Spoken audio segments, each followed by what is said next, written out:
ধূমপান আমাদের কিভাবে ফুসফুস ধ্বংস করে? এটি একটি সুস্থ ফুসফুস। প্রতিটি শ্বাসের সঙ্গে এটি অক্সিজেন গ্রহণ করে এবং আমাদের শরীরের প্রতিটি কোষে অক্সিজেন পৌঁছে দেয়। কিন্তু যখন একজন মানুষ ধূমপান করেন, তখন সিগারেটের ধোঁয়ার সঙ্গে হাজার হাজার ক্ষতিকর রাসায়নিক পদার্থ সরাসরি ফুসফুসে প্রবেশ করে। এই বিষাক্ত রাসায়নিকগুলো শ্বাসনালীতে প্রদাহ সৃষ্টি করে এবং ধীরে ধীরে ফুসফুসের কোষগুলোকে ক্ষতিগ্রস্ত করতে শুরু করে।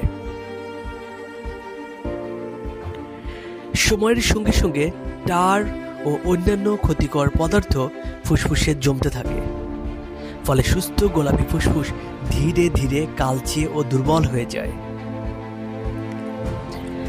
আমাদের ফুসফুস ক্ষুদ্র চুলের মতো গঠন থাকে, যাদের বলা হয় সিলিয়া।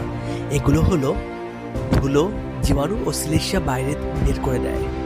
ধূমপান এই সিলিয়াগুলোকে ধ্বংস করে দেয়, ফলে কাশি বেড়ে যায়, শ্বাসকষ্ট শুরু হয় এবং বারবার ফুসফুসে সংক্রমণ হওয়ার ঝুঁকি বেড়ে যায়।